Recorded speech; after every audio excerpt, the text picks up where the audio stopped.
quería comenzar respondiendo un poco a una pregunta muy obvia, ¿no? ¿Qué es lo que nos reúne en esta sala un día como hoy? Yo creo que un interés difuso por el poscapitalismo. Es un dato antropológico significativo que este interés exista. No lo parece porque somos 4 gatos, aunque hay que tener cuidado, ¿no? Porque como dice Jorge Riesman en un poema, los 4 gatos, si se suma uno más puede ser enseguida la rebelión de los tigres, y estamos en esas.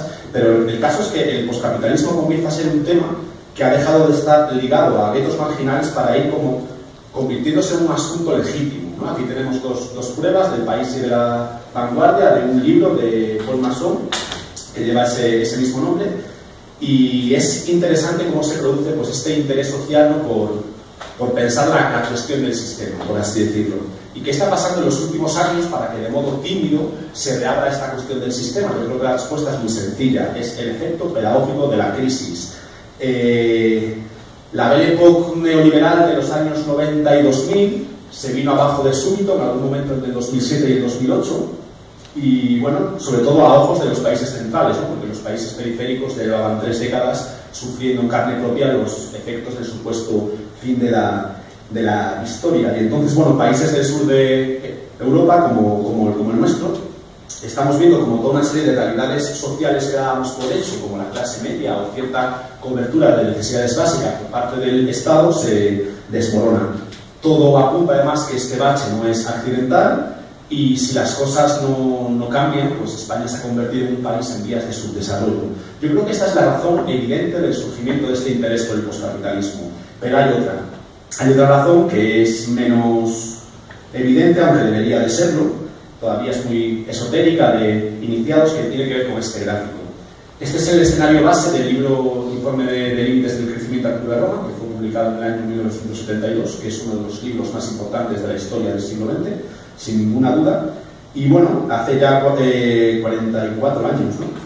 Nos advertía este informe que de no mediar un cambio radical que nos encaminase a una economía de estado estacionario, el siglo XXI sería un siglo en el que la civilización industrial colapsaría y sufriríamos pues, un desplome súbito tanto de población como de complejidad social. Sobra decir que un escenario de economía de estado estacionario es un escenario poscapitalista, sea lo que sea eso, ¿no?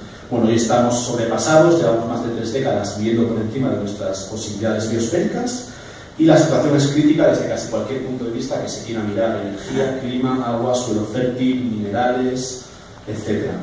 Entonces, digamos que estas son como las 2 cuestiones básicas. Por un lado, el fracaso social del neoliberalismo, aunque no es un fracaso ideológico y cultural, porque sigue vigente, y el choque con los límites biofísicos del planeta, que están imponiendo una especie de agenda poscapitalista objetiva, ¿no? Y está un poco despertando el interés por estas cosas. Mi papel en esta charla va a ser muy breve, en 15 minutos, más o menos, 20 quizás. Voy a intentar presentar una panorámica general de los debates sobre el poscapitalismo en la última mitad del siglo XX, un poco para dar pie a que Carmen explique el modelo que ha trabajado David, apellido impronunciable, Schweiker. Y así que nada, voy a hacerlo de una manera muy simple. Pido perdón por la caricaturización de los hechos, porque para poder hacerlo en tan poco tiempo tiene que ser muy simple. Ahí, bueno, si esperáis algo un poco más sofisticado, pues os lo siento. Y para esto hay que partir de un hecho que yo creo que no admite mucha discusión, que es nuestra orfandad. ¿Por qué digo esto? Por supuesto, no somos la primera generación que se ha preocupado por pensar más allá del capitalismo. De hecho, tenemos a nuestras espaldas 150 años de reflexión poscapitalista y casi 100 años de práctica poscapitalista, pretendidamente poscapitalista a gran escala. De hecho, el próximo año se hacen 100 años de la Revolución Rusa, ¿no? Y esto que debería ser, nos debería hacer sentir fuertes, ¿no? Un legado semejante, un legado de 100 años de experimentación práctica, 150 años, no es así. Paradójicamente, el legado poscapitalista tras el trágico siglo XX nos acompleja las discusiones públicas. Nuestros referentes empíricos han muerto. Parecen definitivamente desterrados del sentido común, ¿no? Y estamos huérfanos de ejemplos que avalen nuestras tesis. Y esto es un problema. Definitivamente es muy complicado responder a quien te recuerda el gulag en lo político o el diferencial de consumo en lo económico que había a un lado y otro del telón de acero, ¿no? Entre otras cosas, porque desgraciadamente la victoria política bolchevique ayudó a confundir el socialismo con el proyecto de la URSS. Esto yo creo que muchos sabemos que no es así, pero dentro del sentido común imperante pues es algo que lastra.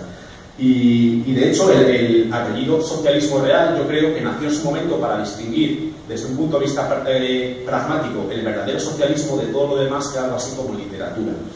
Bueno, pues esta equiparación del socialismo soviético con el poscapitalismo tuvo un correlato que nos importa mucho en la charla de hoy, que es confundir el poscapitalismo con planificación centralizada. Y la planificación centralizada fracasó. Quizá el término fracaso sea injusto, ¿no? Para un modelo que convirtió en poco menos de 30 años una nación con rasgos feudales en una potencia militar e industrial capaz de ganar la Segunda Guerra Mundial. Pero más allá de esa especie de incubadora de industrialización, lo cierto es que el sistema soviético empezó a presentar una serie de disfuncionalidades que fueron incluso reconocidas por los propios economistas soviéticos. Aquí tenéis una lista de ellas, ¿no? ¿Cuáles eran estos males? Hipertrofia burocrática, un manejo de información muy poco ágil, que generaba pues, datos que llegaban tarde, muchos cuellos de botella industriales, un retraso tecnológico que minaba la productividad del sistema en todos los campos menos en el militar. Teníamos también la indisciplina laboral, un mecanismo soterrado de lucha de clases. Y por debajo de todo eso, sosteniendo el sistema, una enorme economía sumergida, con un mercado negro y una serie de dispositivos de funcionamiento como para económicos, por decirlo de alguna forma, que empleaban, pues, por ejemplo, las redes clientelares a la hora de resolver problemas técnicos, ¿no? Cosas que desquitaban absolutamente la vida social de la URSS. Esto, como comentaba antes, fue reconocido por los propios economistas soviéticos como un problema que limitaba a la URSS la posibilidad de homologar su nivel de consumo con Occidente. Y en los años 60 surgieron en la URSS dos escuelas que pretendían enfrentar esta cuestión de modo muy simple. Por un lado, la escuela liderada por Lieberman, que pensaba que la solución iba encaminada por la extensión del motivo de lucro, la creación de un mercado de trabajo y, por tanto, la evolución de la URSS hacia un modelo de socialismo de mercado. Y por otro lado, la escuela de Kantorovich, que postulaba que la planificación podía superar toda esta serie de problemas con el manejo de la información si se daba en el marco técnico de las posibilidades que había la computación. Es decir, digamos que los ordenadores facilitarían una planificación mucho más racional y acorde a las necesidades de la gente. Curiosamente, creo que estas dos posturas, de modo muy simplista, nos marcan el panorama general del debate postcapitalista. O bien el poscapitalismo nos remite a algún tipo de socialismo con mercados, en el que el mercado tiene que jugar un papel y veremos si eso es posible o no y cuáles son las limitaciones, o bien el poscapitalismo nos remite a un proceso planificado, pero que quizás gracias a la tecnología de las telecomunicaciones ya no tiene por qué ser centralizado y autoritario, sino que puede ser descentralizado. Yo creo que es como el panorama así básico en el que el debate poscapitalista se tiene que mover.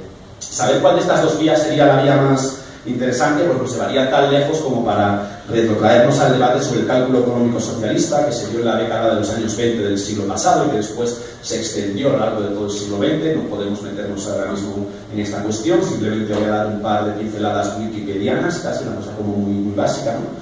Tendríamos por un lado la posición de von Mises y con él como padrino de todos los liberales, la posición liberal, que nos vendría a comentar, o a decir o a afirmar que el verdadero valor de las cosas solo es posible esclarecerlo a través de millones de operaciones de evaluación subjetiva sobre la importancia o no de una propuesta u otra, y que por tanto ningún hombre, que fuese un genio, ninguna institución central pueda efectuar esos cálculos. Por tanto, necesitamos un sistema de precios, y el sistema de precios, para que sea real, no se puede desligar de la conformación de un mercado libre con concurrencia organizado bajo el principio jurídico de la propiedad privada, porque es la propiedad privada la que va a estimular la función empresarial, puesto que la información no está dada, sino que está dispersa y fluctuante, pues solo los estímulos del beneficio pueden permitir generarla. Sería como la tesis liberal clásica. Ante esta tesis respondió Oscar Lange de un modo que de alguna forma reconoció parte del ataque de los liberales, ¿no? Decía, es cierto que necesitamos mecanismos descentralizados en el socialismo, y que por tanto lo que tenemos que hacer, dicho de modo muy burdo, es avanzar hacia modelos de socialismo que integren también el mercado. Y luego, pues las posturas ya a partir de los años 50-60 más ligadas a la solución computacional, básicamente pues seguían apostando porque la planificación podría ser otra cosa distinta a lo que conocimos en la URSS con las tecnologías de la telecomunicación, ¿no? Con unas tecnologías que permitan simultáneamente mover muchísima información y calcular en tiempo real muchísimas cosas desde lugares muy distintos, ¿no? Algo que evidentemente quedaba años luz de una URSS que se puso a planificar un país, la extensión de un continente, con una tecnología de ferrocarriles y de telégrafos. Evidentemente ahí hay un salto tecnológico que algo podía hacer. De hecho, esta foto que veis aquí a la derecha, abajo es la foto del proyecto CiberSyn de la Unidad Popular Chilena. Chile fue el primer país del mundo que intentó experimentar con la tecnología computacional para la planificación socialista, y bueno, esta sala fue destruida por el ejército de Pinochet, el golpe de Estado del 11 de septiembre del 73, y es curioso porque Chile fue el laboratorio del neoliberalismo que hemos vivido los últimos 40 años, y podía haber sido el laboratorio de la solución computacional al cálculo socialista, ¿no? Y qué hubiese pasado si Chile hubiese desarrollado esto, pues no lo sabemos, pero es un contrafactual interesante. Bueno, profundizar en este debate nos podría servir investigar en dos vías, una como más teórica y una como más práctica. Voy a hacerlo muy rápidamente. En cuanto a la cuestión teórica, cabría preguntarse si la conexión entre capitalismo y mercado es contingente o es necesaria, utilizando así una dicotomía escolástica clásica, ¿no? Es decir, si realmente es posible un socialismo de mercado o no lo es. Y aquí, bueno, hay argumentos fuertes en los dos sentidos, ¿no? Aquellos que piensan que la conexión entre capitalismo y mercado es contingente y que por tanto puede haber sociedades de mercado no capitalistas, utilizan básicamente dos argumentos. Uno es la existencia obvia en la historia de sociedades con mercados sin acumulación de capital. O sea, existe el registro antropológico histórico, está lleno de sociedades con mercados sin acumulación de capital. Polanyi detectó dos tipos de mercados esenciales que no eran mercados capitalistas. Uno, los mercados de excedentes en distancias cortas, y otro, los mercados internacionales de bienes de lujo que pesan poco y que se transportan fácil. Y luego está también el hecho de que el capitalismo no nació espontáneamente de relaciones de mercado previas, sino que fue impuesto con violencia, y por tanto algo que se impone con violencia no parece que sea muy necesario. Sin embargo, los argumentos del partido contrario también son fuertes. Por un lado, hay una cuestión lógica, ¿no? Cuando el dinero se convierte en un equivalente universal, necesita ampliarse para funcionar, necesita dinámicas de acumulación de capital. Y esto tiene que ver con la segunda cuestión. Nuestros mercados no son los mercados de la Edad Media, nuestros mercados no son los mercados de la sociedad número en África. Nosotros somos sujetos profundamente transformados por las relaciones de mercado. Nuestros mercados son concurrenciales, nuestros mercados se han convertido en mercancías. La tierra, el capital y el trabajo son fundamentalmente otra cosa y funcionan con otras normas, ¿no? De hecho, por ejemplo, baste comparar con la Edad Media, ¿no? La Edad Media con suerte había un día de mercado a la semana en una ciudad. Hoy nos cuesta encontrar un día sin mercado al año. Somos sujetos sociales profundamente distintos. No nos podemos comparar con una sociedad que trabaja la tierra y de vez en cuando comercia. Somos otra cosa. Pero bueno, esto en cuanto a un punto de vista como más teórico. Y en la práctica nos podríamos fijar en las experiencias de socialismo de mercado que ya conocemos en la historia para sacar una conclusión muy breve. De nuevo, un par de pinceladas. Tenemos básicamente dos experimentos en el laboratorio de la historia de sociedades socialistas de mercado implantadas a escala nacional con un cierto recorrido. Uno de ellos es el socialismo de mercado de Asia, especialmente liderado por China, pero también por Vietnam, y el otro la experiencia autogestionaria de Yugoslavia. Muy brevemente, el socialismo de mercado chino ha logrado protagonizar la mayor fase de expansión económica de la historia. Ha incorporado un amplísimo segmento de población periférica a las clases medias consumistas del centro del sistema mundo. Ha disminuido la pobreza absoluta y ha generado un alto desarrollo tecnológico. Pero todo este éxito ha pagado un altísimo precio. Y este precio es que, a excepción de la modernización y a excepción de la lucha contra la pobreza, se han agravado todos los males contra los que se alzó el socialismo en China. La desigualdad social, la explotación laboral, la alienación, el desastre ambiental. Creo que estas pantallas que veis aquí para retransmitir el amanecer en la plaza de Tiananmen pegada por la contaminación son como el símbolo de la mala victoria del socialismo chino, ¿no? O sea, el socialismo chino nos ha llevado a esto. Y de hecho hay mucha gente que piensa pues, que China vive una restauración capitalista y que el socialismo lo que queda pues, es una cuestión ideológica para justificar un régimen político. La experiencia yugoslava, que es nuestro segundo experimento de socialismo de mercado que tenemos en el laboratorio de la historia, es una experiencia difícil de juzgar porque sabéis que la aventura yugoslava terminó en una suerte de guerra civil cruenta que lo que lo embarra todo, ¿no? Pero aún así tenemos pruebas suficientes para pensar que en el sistema yugoslavo había una tensión entre planificación, autogestión de los trabajadores y mercado que se resolvió mal. Aunque Yugoslavia logró durante muchas décadas un crecimiento económico importante, logró también superar un poco la maldición de la industria pesada de la URSS, ¿no? Y lograr producir pues, una oferta de bienes de consumo considerable y un desarrollo tecnológico interesante. Todo eso se dio con una serie de lastres, con una serie de sombras. Una de ellas fue, por un lado, que la productividad del país estaba controlada heterónimamente por el mercado. En tanto que era una economía abierta al exterior, las empresas autogestionarias yugoslavas se vieron abocadas a una carrera de competitividad con las empresas de fuera, y eso generó una cosa como muy curiosa en Yugoslavia, que fue como dentro de la autogestión se fue generando una cultura empresarializante, ¿no? Una cultura que iba viendo que la autogestión era un palo en la rueda al buen hacer de los técnicos, ¿no? Que los trabajadores metían a las empresas en demasiados problemas. Es un proceso que se fue generando que es interesante estudiar. También es cierto que el país fue viviendo un proceso de aumento de la desigualdad considerable. Tenemos también una cosa súper curiosa, que es como la rentabilidad y la solidaridad son valores que, al menos en la experiencia yugoslava, parecían destinados a no ser compatibles, ¿no? Y eso se vio como muy claramente en las tensiones entre las repúblicas ricas y las repúblicas pobres del país. Y por último, Yugoslavia vivió una cosa muy curiosa, que en inglés se llama el particularismo proletario, que fue, aunque los trabajadores autogestionados se involucraban mucho en la gestión de las empresas porque eran suyas, eso no les permitía tener visión de conjunto. Y entonces, claro, la experiencia de Yugoslavia fue una experiencia con un paro estructural enorme, porque preferían invertir en maquinaria que facilitase el trabajo que contratar gente. Y esto solo fue gestionable para el país a través de la migración, a través de echar gente fuera. Entonces, bueno, son una serie de cuestiones que están ahí. Yo creo que deberíamos volver más para saber la experiencia concreta, cómo los socialismos con mercados han ido funcionando. Y con esto ya voy a terminar, porque quiero dejar paso a Carmen.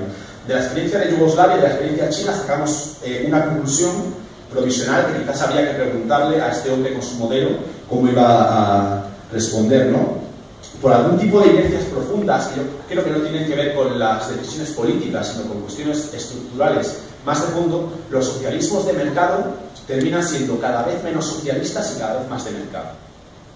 ¿Por qué sucede esto, no? Es como si el socialismo de mercado fuese, utilizando una imagen muy bella de André Breton, el poeta surrealista, una especie de pez soluble, de entidad que se disuelve en el propio medio que tiene que funcionar, ¿no? Entonces, ¿de qué manera una propuesta como la de Schweikart, que incluye el mercado dentro del socialismo, va a poder evitar este tipo de lógicas? Yo creo que es interesante plantearlo. Bueno, tenía una conclusión que era simplemente conclusión en general, pero para no cortar más el tiempo a Carmen, me callo.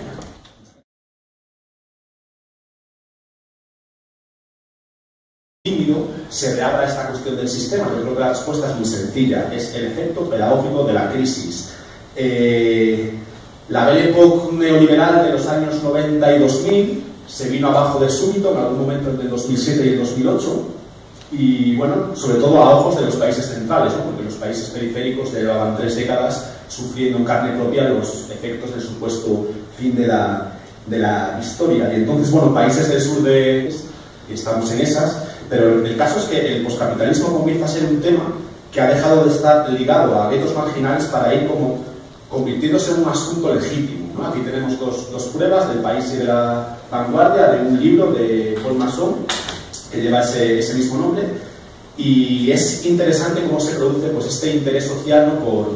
por pensar la cuestión del sistema, por así decirlo. ¿Y qué está pasando en los últimos años para que, de modo que Europa, como el nuestro, estamos viendo como toda una serie de realidades sociales que dábamos por hecho, como la clase media o cierta cobertura de necesidades básicas por parte del Estado, se desmorona?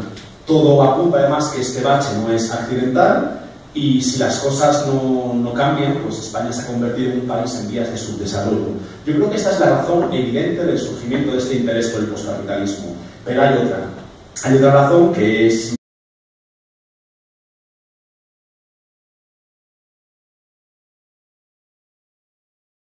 Quería comenzar respondiendo un poco a una pregunta muy obvia, ¿no? ¿Qué es lo que nos reúne en esta sala un día como hoy? Yo creo que un interés difuso por el poscapitalismo.